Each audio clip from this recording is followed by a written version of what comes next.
It's time to talk thoroughbred racing on Prime Sports Network. Kentucky Derby, just month away? 1 month. 1 month away. 1 month from today. We have the last three big Derby prep races to handicap here coming up. The Santa Anita Derby, the Wood Memorial, and the Santa Anita Derby. So should be an interesting show. Want to welcome in, first of all, Jon Hardoon, who was unable to join us last week, but is back once again. How's it going, Jon? Good, thank you. And stepping into the main light the star of the week last week. Yes, without a question, is Chad Summers. Chad, how you doing? I'm doing well, Greg. Got another one up our sleeve on this week as well. Awesome. Well, hey, last week I said I was going to listen to you, and I'm sure based on some of our viewer reactions, there were viewers who listened to your advice on King Russell, who went off at 50-1. 58 to 1. 58 to 1 to be precise. Paying, let's see, how much was it? 200 plus exacta? 261. 261 with one of the top contenders. So, because the winner of the race was what, like 5-1, 4-1? It's probably shorter than that. No, Angel of Empire. Yeah, I believe. Oh, that was the Brad Cox horse. I think he was 5 or 6 to 1. So to get over $200 on an exacta with a 4-1 shot, it's pretty awesome, and appreciate that, Chad. And what I will say to some of our viewers, Dan Rupp, nice bomb, Chad. Thank you. In Obva, thanks, Chad. That was a great Arkansas Derby pick. Super stuff. Crushed that race on the King. And Mr. Guitar 2010, thank you, Chad. I got the place money exacta and trifecta on King Russell. By the way, the reason I emphasized thank is because we have a little bit of an icon called thanks on the bottom of our screen, and we haven't been receiving many thanks responses on that icon lately. The dollar signs of donating to the show, and I think after this past week, I think it's important that we receive some actual thanks in the term of some donations, which, by the way, we want to remind everybody, 50% of those donations from John and Chad go to the Permanent Disabled Jockeys Fund and Old Friends for Retired Horses. So it's also for a very good cause. So anyway, I want to let those viewers know we appreciate their thanks. And hopefully they made some good money, because if they put money on that race like they said they did, they should have made big money. And King Russell, Chad, does King Russell now get into the Derby? I mean, in every other year, the answer would be yes. However, I cannot answer that question right now. This has been an unusual year with the point system and a lot of parity in racing, and nothing will be official really until after the Lexington Stakes. As of now, King Russell is in with his 40 points, but he's not safe. The line of demarcation for safe is 50 points. Okay. Anybody under points is not safe. And he's not going to run again. So what he needs is everyone on top of him to get points in order for him to get in. But we do have some news. We have some defections. The European horse is not going to come, which was good, because he probably wasn't going to be a factor. It was going to take up a spot. So the European horse that today was announced that he is not coming to the Kentucky Derby. He was under strong consideration, paid the $6,000 late nomination fee, but he's not coming. And it sounds as of right now, the horse that was the runner-up in the Jeff Ruby Stakes is going to run on the undercard on the turf and not on the dirt for Todd Pletcher, who already is knee-deep in contenders with 3, trying to grow that number, the Wood Memorial. He's going to have 4 in, at least, believe me. That's the way I read it, yeah. But let's see. Yeah, right now I see Instant Coffee is 21st. So he's the last horse, or the first horse on the outs. King Russell is 17th. So he has about, 3-4 spots there that he has to hope And look, I'm not saying that for fun either, Chad, because you were talking about how this wasn't just, oh yeah, I like this horse because this, that, and the other thing. You were really impressed with how the horse looked. You thought he was going to run a big race because of just how you observed the horse and the way he apparently was training. And after the big performance, why can a horse like that, who's a closer, do well in the Derby?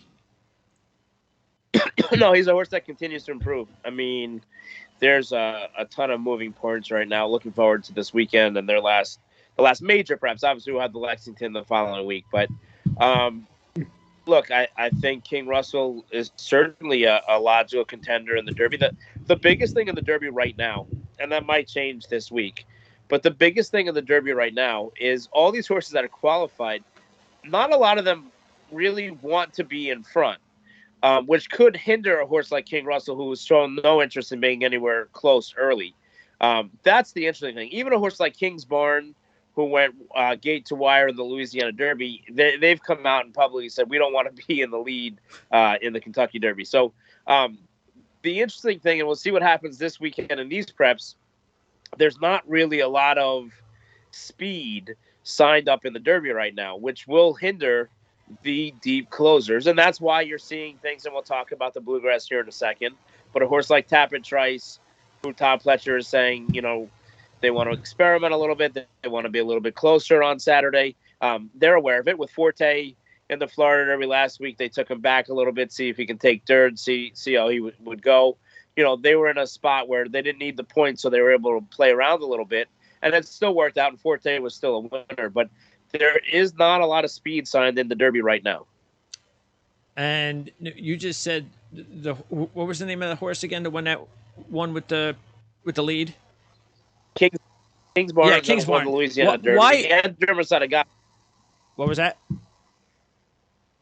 King's Barn and Dermot Sadagaki both went wire to wire in their last Derby press, but I would not expect either of them to be in front. Why though? On the first Saturday. Why wouldn't they? Is it based on who else is running in this race and they're no? Why don't you want the lead in the Derby though? It would. Well, it's a lot tougher. It's no different than in any track and field event, right? You like to get a little cover. When you make the lead going a mile and a quarter, you're doing all the dirty work. Sure.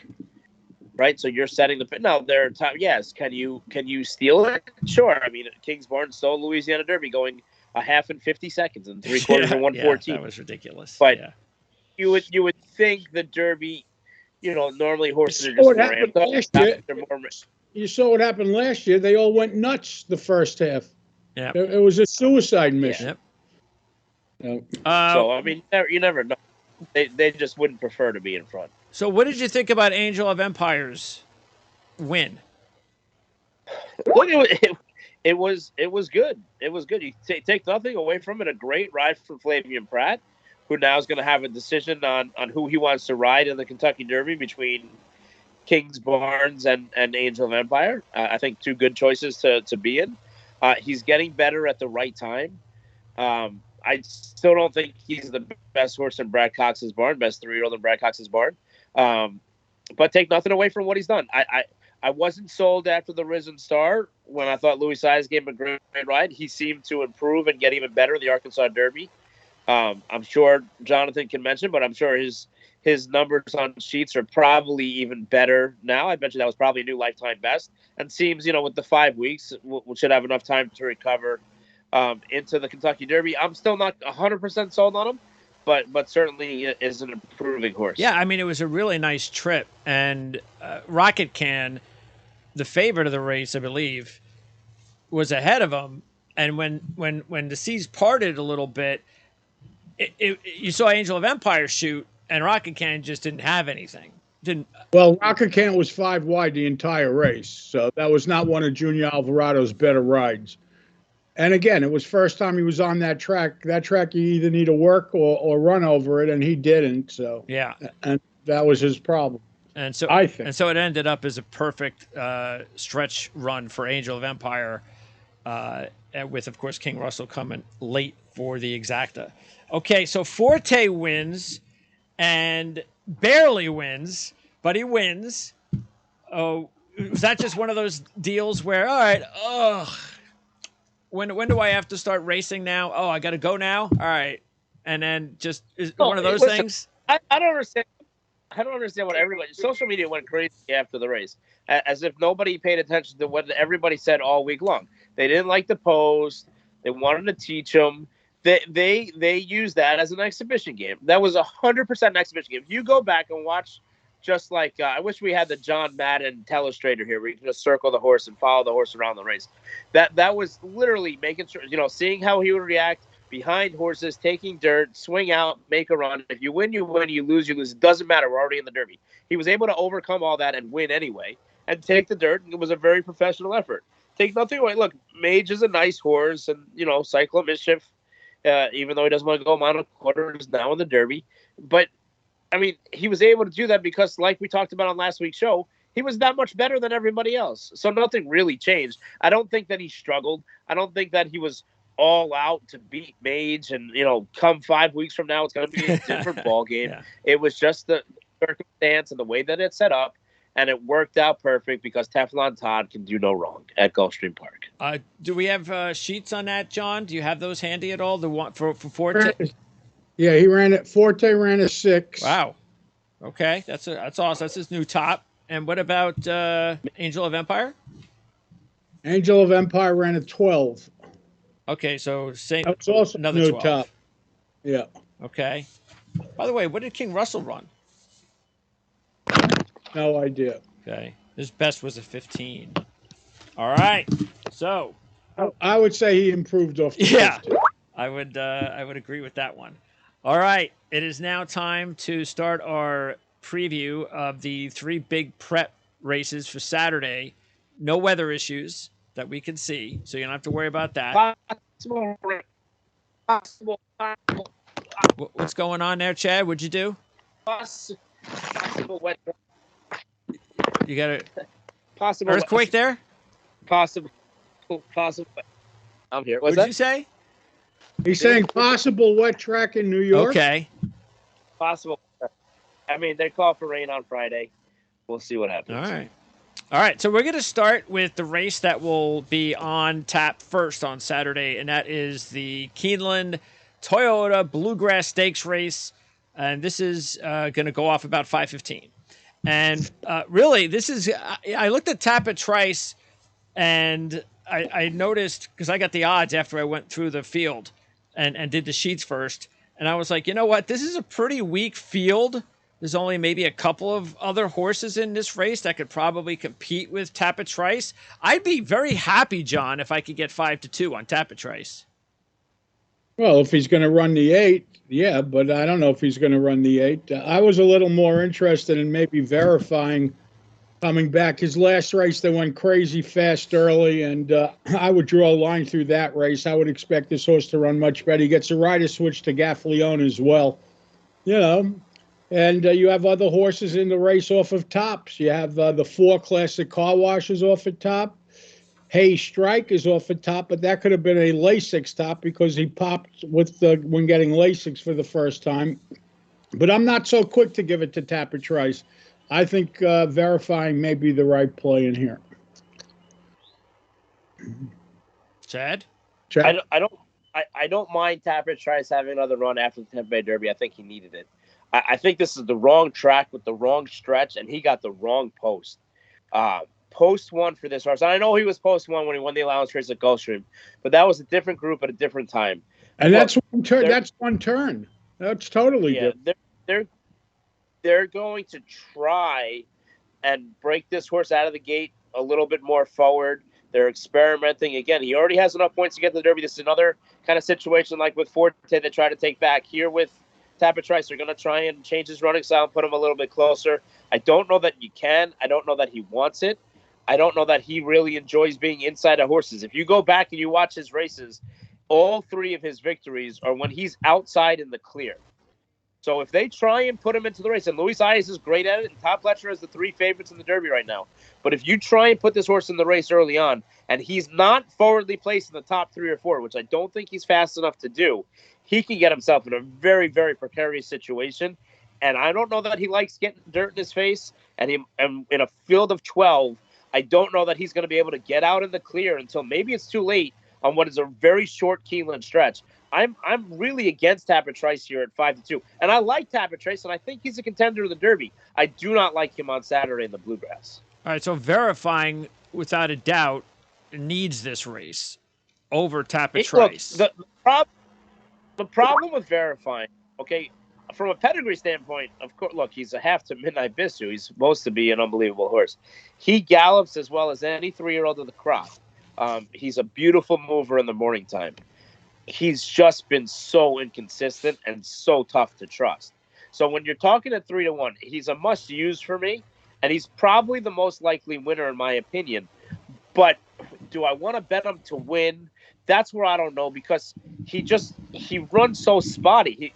His race first time out was great. Second time out was okay. Third time out, terrible. Then start the year anew.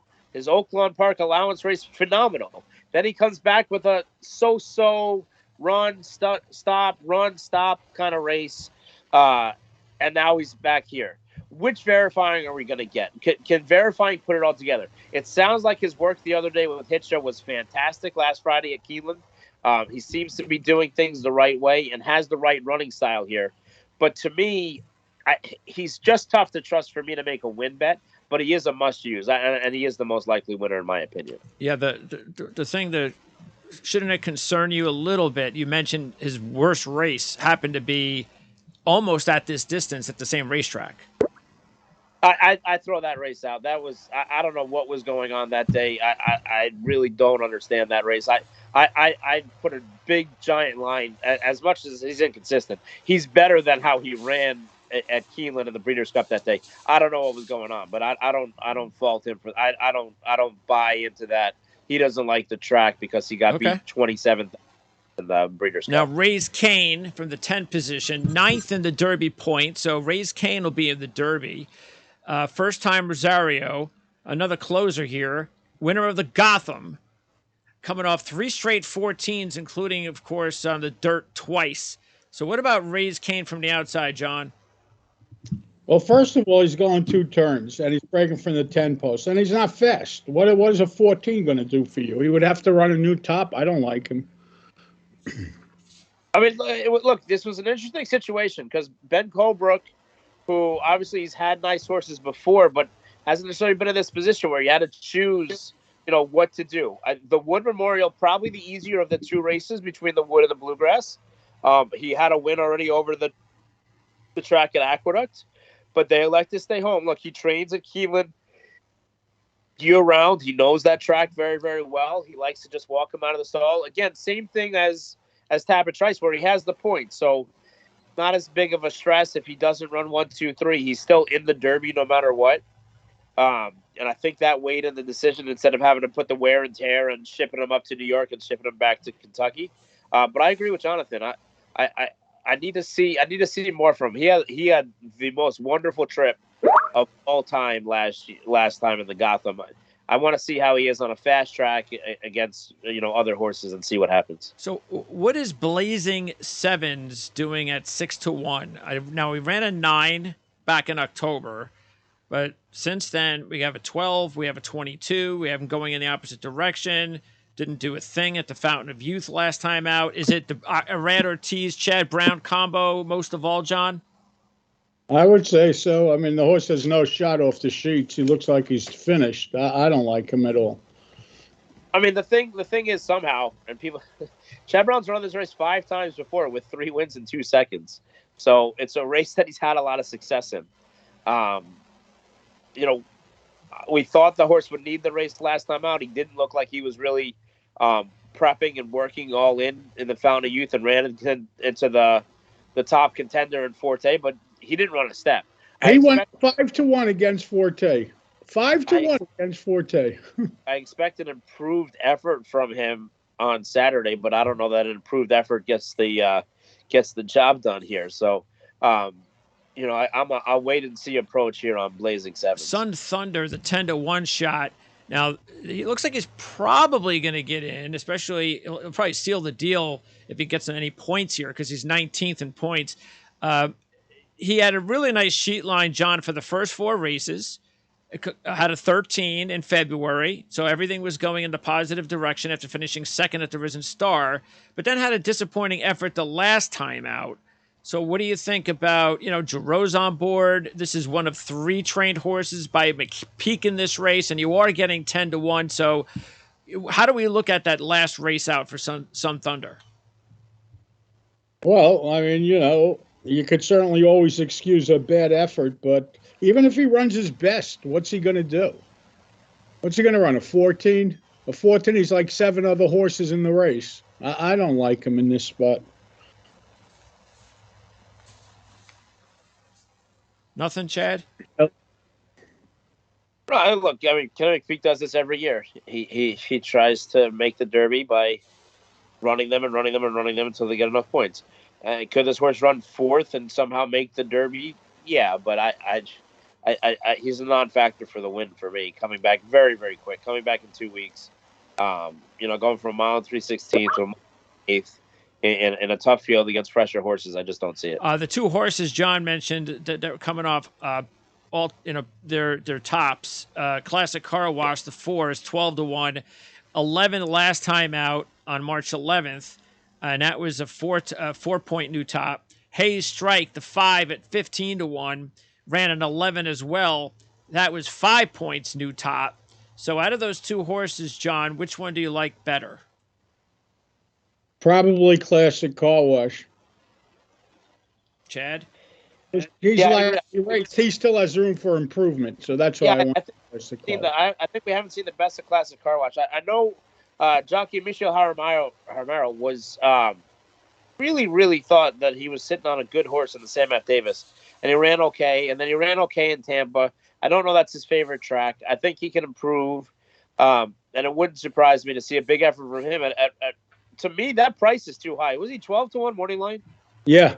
I think he's better than the 12-1. Castellano gives up a day in New York. He could have rode some horses in the Carter and the Wood Memorial to go there and ride Classic Car Wash, as he still seeks his Derby mount. Although I guess he could ride Cyclone Mischief in the Derby. But to me, I think it's very, very interesting to see kind of what happens with that horse. It could be a big weekend for Mark Casse. I think Wonder Wheel will run a huge race tomorrow in the Ashland. So could be a very big weekend for the Mark Casse barn, starting with Wonder Wheel and then ending with Classic Car Wash. And the last horse I wanted to mention was Major Blue, the 30-1 shot from the 9th position.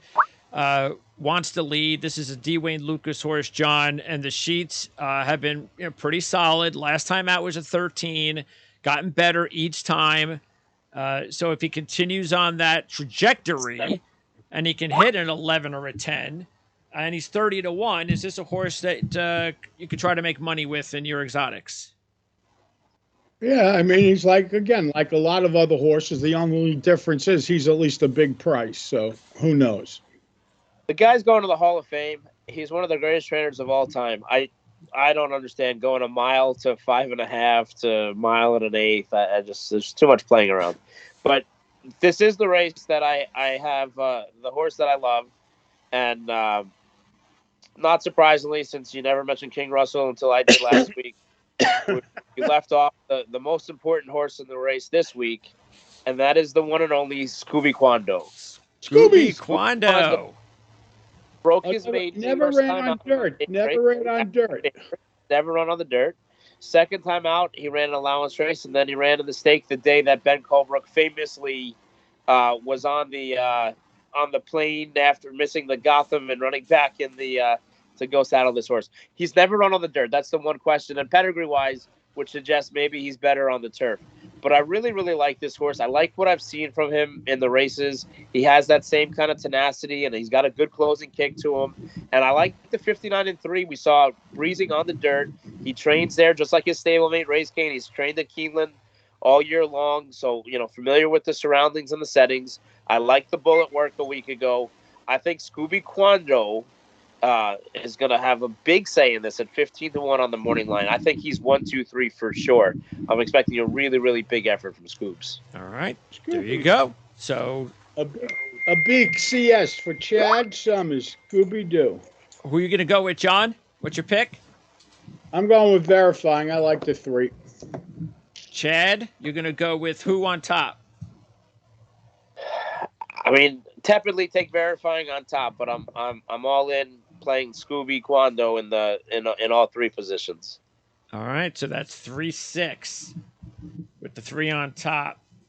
All right, I'll play it safe in a way, but I'm gonna go with the 1, and I'm gonna throw the 9 in there to try to make some money with the favorite. Okay, that's the 9th race at Keeneland, the Toyota Bluegrass. That's the first race that should go off about 5:15 on Saturday. Let's go with the second race, and that's going to be the Santa Anita Derby. This one looks like it has the most competitive field as far as pretty good horses in the field overall. Early race on the card. Keep that in mind. Santa Anita, 6th race, 5:30 Eastern. It should go off at. And taking a look at the top, I mean, you have really 4 horses that are considered the top contenders. Right now, the odds-on favorite. What is it? Practical Move at 8-5. Yeah, well, he's the favorite. He hasn't done anything wrong. He has 6 starts. He's coming from the Actine barn. He's making little improvements, which is good. You want to see little improvements and not that big forward move where they have an opportunity to react off of it. But that being said, I mean, look at a horse like Go Rocket Ride.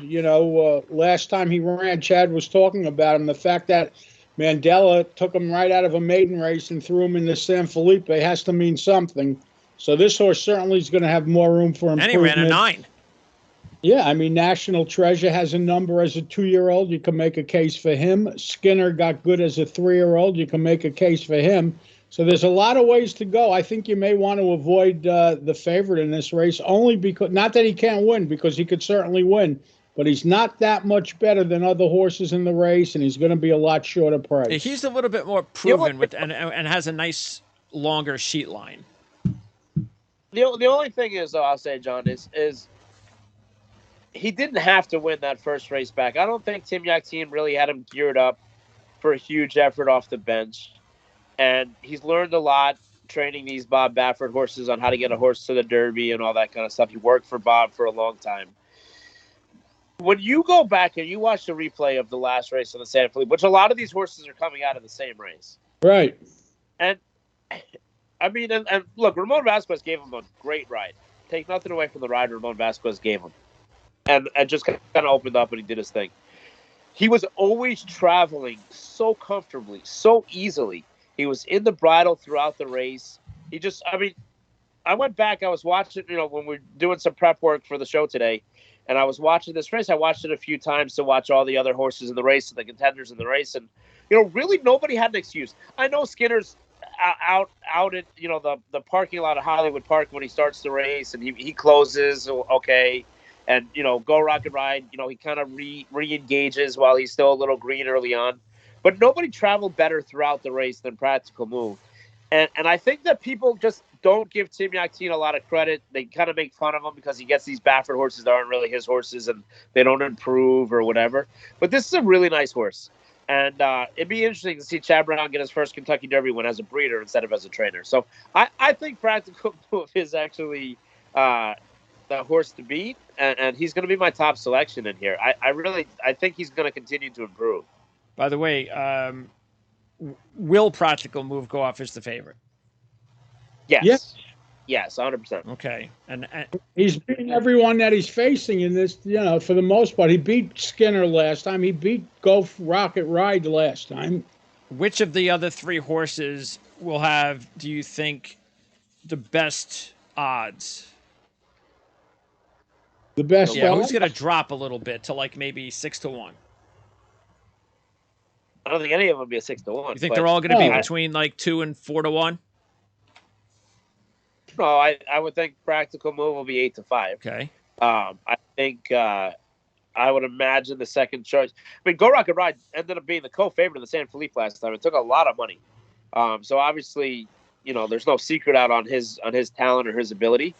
Skinner, the way he closed, I would think they would, people would give him another chance. And National Treasure is Bad Baffertine. So, look, National Treasure to me is the horse that, you take a shot at, you take a swing at. John Velasquez was going to go to Keeneland and ride him, gave up all his other mounts at Keeneland to stay here and ride him in Santa Anita. Obviously, was scratched from the San Felipe when we liked him. He had a little bit of a foot bruise, but he comes in. He's got 4 6-furlong workouts.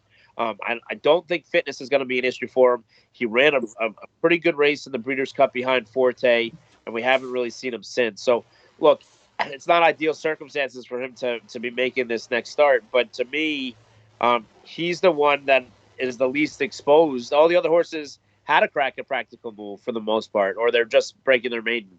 National Treasure, the ceiling could be higher, and he's still a horse that we haven't maybe seen his best days yet. So if he's over the foot, which I think he is, it was interesting that they made a move. They were supposed to go to the Bluegrass, changed it up last minute to run in Santa Anita, even though they knew how good practical move is. It's in the same barn. They're stablemate supposedly. So I think National Treasure would be my second choice here, and maybe you get 7-2 on him, 4-1. I don't know. Well, let's see. They're going to be lining up in the gate together, so National Treasure will be able to turn his head and go, "Hey, aren't you the horse that I beat last September?" Because he is the one that beat him.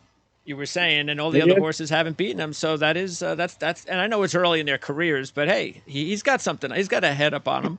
So yeah, and I think Go Rocket Ride has another forward move off in him. It's only his 3rd lifetime start. I mean, he got beaten by practical move last time out, but it was his first time around 2 turns. It was only his 2nd lifetime start, and he still made a forward move on the sheets. So I think he's got another forward move in him, and that's the horse that I like. If someone's beating him, I think it's Go Rock. Right. Yeah, and imagine if he runs an 8 or a 7 or a 6 and wins. That sheet line is going to look awfully impressive.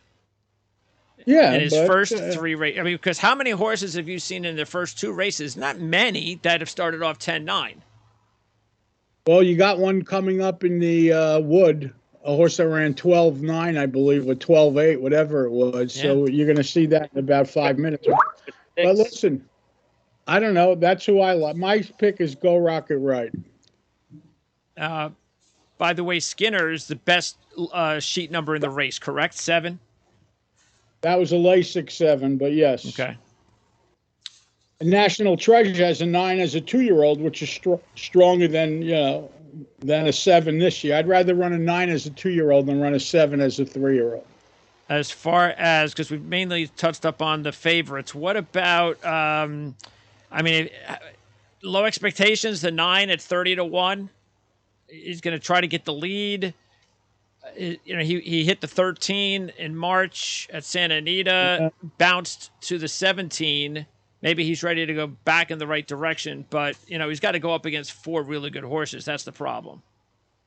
He's breaking from an extreme outside post. He came off of LASIKs 2 and 3 starts back. Both of those good races were on LASIKs, okay. So I don't think. But the only thing I can say about him is his first 4 starts were on turf. Since he switched to dirt, he is 2 wins and a second from 3 starts. But I think he's outclassed here. And what do you know at all, if anything, about the Japanese horse? Yeah, so this is actually funny, and we had a viewer comment about this last week. So because the Japanese horses have enjoyed so much success over the last 2 years, and especially in these international races, Saudi, Dubai, the Breeders' Cup, everybody automatically jumps to think that this horse is a natural contender. He's 8-1. The problem is, at the end of the day, there's 2 main different racetracks in Japan. There's the NAR circuit, which is Tokyo, which is the main horses. That's where Derma Satagaki was, and Contour, and all those kind of horses that were going to the Derby. This horse is actually in the other part of Japan, which is kind of like their AA program, okay? For him to win would be the ultimate surprise to people in Japan, let alone people in America. Okay. So he comes in with the hoopla. It's a great dream. The trainers always dreamed about winning the Santa Anita Derby. He breezed 53-4. I think he was supposed to breeze out of the gate actually this morning. I haven't gotten any word on how that went. But I would be very surprised if this horse won, despite the fact that he has a very nice record, 4 wins from 5 starts and second by a neck. he hasn't been facing the quality of horse that he's going to face here on Saturday. So I'm not giving him much of a chance here on That's Saturday. Mandarin Hero, the 8-horse right now at 8-1. All right, so John, you're going to go with the 3. Go Rocket Ride.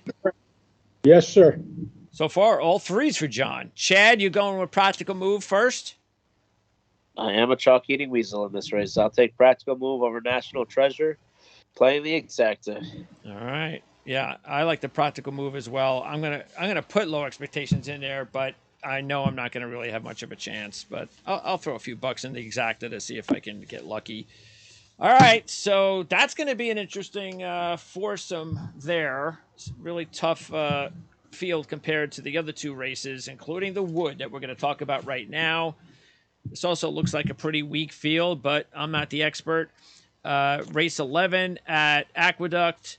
This will go off at 6:15. And the Wood, the favorite is the outside post, number 13, Hit Show. And Hit Show does look like he should be the favorite, John. His sheet line is really solid, even though he hasn't hit single digits yet. But he's been better each time out, including the 12 last time winning the Withers. Yeah, but everyone was talking about Forte's post 11 last week. Post 13 at 1.125 is not that much better at Aqueduct. It's going to be post 12. It's going to be post 12. Clear the Air is going to run in the Bluegrass and not the Wood. So we'll be post 12. Okay, even post 12. I'll take the 1 horse. There's a maiden in the race. Pletcher's actually running 2 maidens. He's running Dreamlike the 1, Croupy the 9.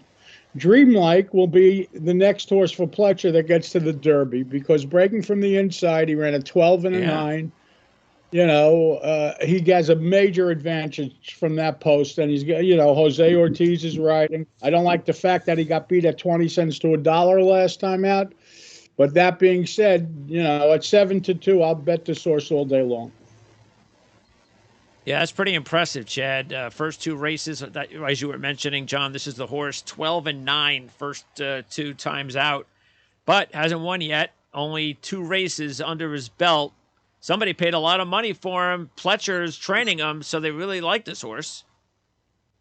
Yeah, $950,000 yearling purchase. We liked him a lot at the sale, the same sale that Slip Mahoney came out of, and Instant Coffee, and he was a favorite of ours at the sale, and ended up selling for a lot more than we had budgeted for. Look, he's a nice horse. He's an improving horse.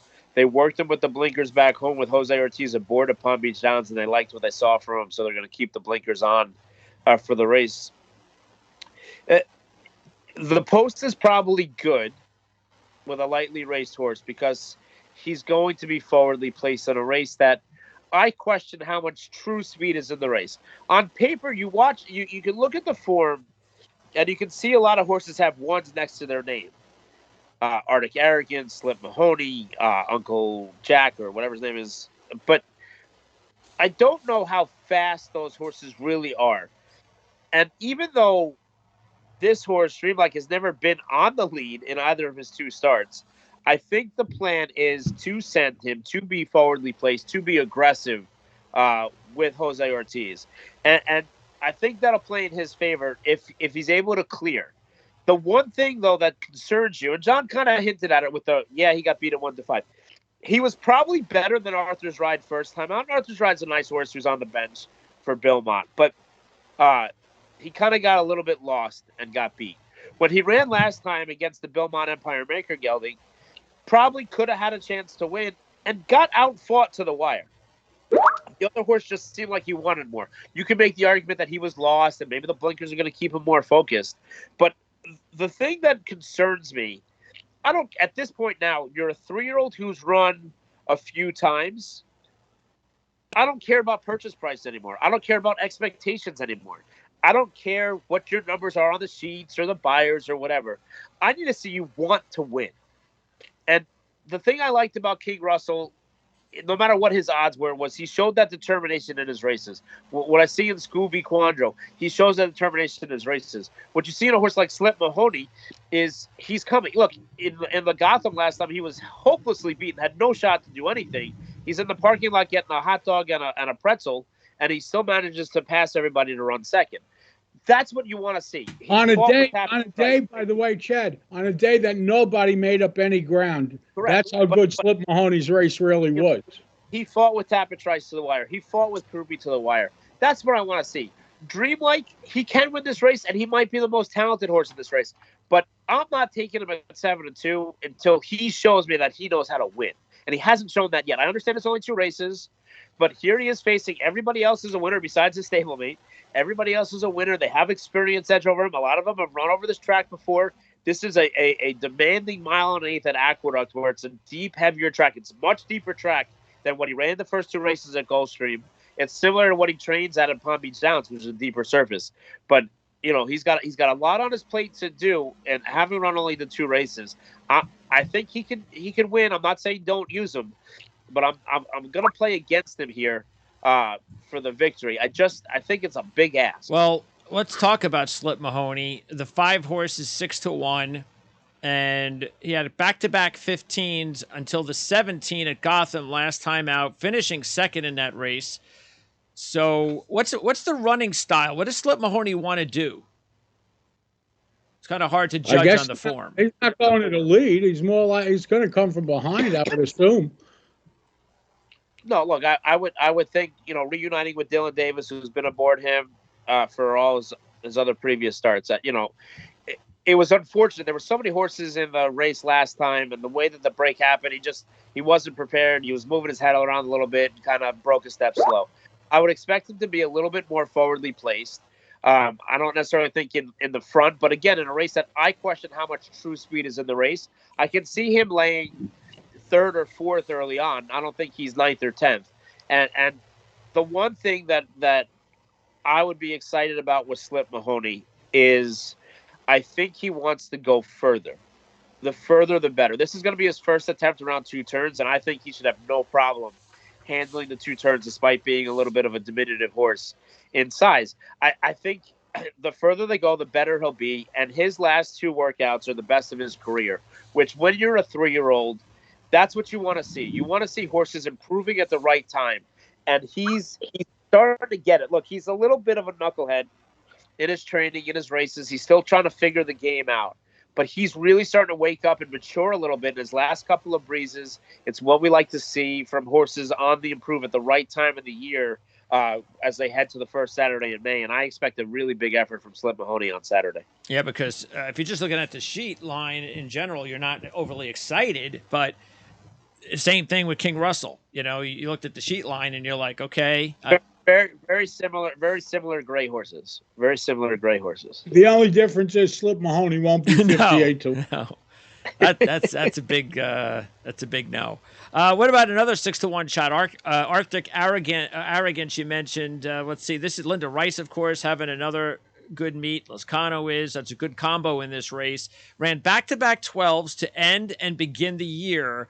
Then ran a disappointing 16 at the Withers, but still finished 2nd or 1st in all 6 races, and 5 of the 6 have been at Aqueduct, 1st or 4th. So what about Arctic Arrogance, John? I don't particularly like him. You see, at this time of the year, you want to get horses that are getting better. This horse has already a long enough campaign to show you what he is. I don't think he's getting better at this point. At best, if he holds his form, he's got a shot to hit the board, but he's just not my kind of horse. I don't like connections in horses that are unsure between running 7/8 of a mile on the base shore or a mile and 1/8 in the wood and wishy-washy about it 3 or 4 times. I think there's questions about, even though he ran 2nd in a mile and 1/8 on the Withers, I think there's questions about how far this horse really wants to go, truly wants to go. They put the blinkers on last time. They take the blinkers back off now. He's a forwardly kind of placed horse, but the blinkers didn't really make. I just feel like he's a one-run plotter. I think he'll be a definite contender for a Derby. I just think it's a New York Derby at Finger Lakes, not the Kentucky Derby on the first Saturday in May. I'm against this horse. And as far as a bunch of the other long shots, is there one or two in the field, John, that you want to keep an eye on? Well, I'm definitely keeping an eye on Slip Mahoney. I mean, I think I thought he would be a longer price, honestly, but I guess his record's pretty impressive. He has 4 starts, a win in 2 seconds, and he finished second last time out. I think he'll probably go off longer than the 6-1, but I'm certainly will be using him. Any other long shots? Classic Catch, another Pletcher horse, has improved. Well, the interesting thing one to me, and it kind of gets lost in the shuffle here, is everybody loves Dreamlight, right? So Rapoli, he's a kid from Queens, as he loves to remind everybody anytime anybody asks. And the thing is, I have a feeling that they're going to send Dreamlight, and they're going to be forwardly placed with Classic Catch. And there's no doubt where Krupe's coming from. Krupe's coming from out of bounds. He's coming from last. If they go fast enough early, even though I don't believe there's, I think that Dreamlike is the first part of the entry, even though it's an uncoupled entry, and they want to cover their bases with Krupe. I know Krupe's a maiden. I know he was really bad in the Risen Star, but the race before he was a good second behind Slip Mahoney, just getting beat on the wire. Kendrick Carmouche got to know him a little bit. Kendrick Carmouche won the Wood a few years ago with a huge long shot in Bourbonic that set the world on fire. That was his one and only win, like, forever. If there's a long shot I'm gonna use, and he's getting no respect at all. Nobody's even mentioning him, and I don't even know what he is on the morning line. 12-1. Krupe is my long shot here. I think he'll appreciate coming back to Aqueduct. I think he has no problem with the 1 1/8 distance. Yes, he's a plotter, but this is a race that's probably going to be won by a plotter. So I would include Krupe on my tickets at a price. What is your morning line? 12. Yeah. Not long enough. I think he drifts. Off that. Okay. All right, so your top pick, John? The one, Dreamlike, playing exact, it was Slip Mahoney. Chad? I'm going to go with Slip Mahoney with Hit Show, General Banker, and Krupe. With the 13, the 9, and what was the other one? General Banker. General Banker. Where's that? Oh, we didn't even talk about General Banker. Why do you like General Banker? Look, he's a horse who's run third in every one of his in every one of these preps. He showed up to every dance, training better now than he has at any point in his career. Certainly, he finished third to Hit Show. He finished third to Hit Show, the favorite, 2 races back. So yeah, third to Hit Show, he's third. Yeah, right behind Slip Mahoney. Last time out in the other race. Yeah. He's just one of those horses that always seems to be around when you look up at the results. So, not sexy connections, but connections that have a Derby dream, and why not let them try? Frankie Pennington came up here and came up from Parks and breezed the horse last Friday. Was a tremendous breeze with a big gallop out. Horse is just thriving right now, and I think he can pick up a piece. I don't think he can win, but I do think he can pick up a piece. All right, and I'll stick with the 13, and I'll go with your Slip Mahoney, and hopefully John's right. We'll get him maybe 10-1 or something like that. Wouldn't be a bad idea to throw some win money on Slip Mahoney as well as including some of your long shots there. And just recapping the Bluegrass, John is going to go with the 3. That is verifying. Same pick for Chad, but Chad's also going to add in Scooby Quando, the 15-1 shot, and hopefully that'll be all spots. What's that? In all spots. In all spots. In all spots. Play the Tri-Key. It paid $890 when we did it with King Russell last week. We'll try it with Scooby Quandro this week. All right, and then at Santa Anita, John's going with the 3 again. And that is going to be Go Rocket Ride. Chad, meanwhile, is going to go 5/6, Practical Move over National Treasure. And as you just heard, in the final race here at Wood Memorial, John is going to go with the 1, Dreamlike, over the 6. And that is Slip Mahoney. Chad is going with Slip Mahoney over the 4, 9, and 13. So that is going to wrap it up. Next week, even though we don't have any Derby prep races, there are... We do. We got the Lexington. Oh, the Lexington is next week. Your last hurrah. Your last hurrah. Yeah. We're gonna see how many Desperados are there when they look at the point scenario, where they are, and all of a sudden you might see a couple of interesting entrants in the Lexington. All right, so we'll do that because we also. By the way, Greg, a special hello to Pete R. Pete R., who's a loyal listener from the beginning with us. He's in the hospital, not doing so well, so he will be listening today, and I want to give him a shout out and hope he gets better soon. Absolutely. Good luck, Pete. He's And by the way, next week you have the Grade 1 Jenny Wiley at Keeneland and the Grade 1 Apple Blossom at Oaklawn Park. So, Oh, there you go. Those are Philly races. all right. yeah, the Apple Blossom will be interesting to see if Secret Oath, who wants to take her on. She was so impressive last time out. We'll see who wants to take on Secret Oath. Thanks, guys. All right. Talk to you next week. Well, happy holidays to everybody. Talk to you soon. Take care. All right. And listeners, viewers, don't forget the thanks button. Well, I'm going to be monitoring. We'll see how it goes. Good luck this week.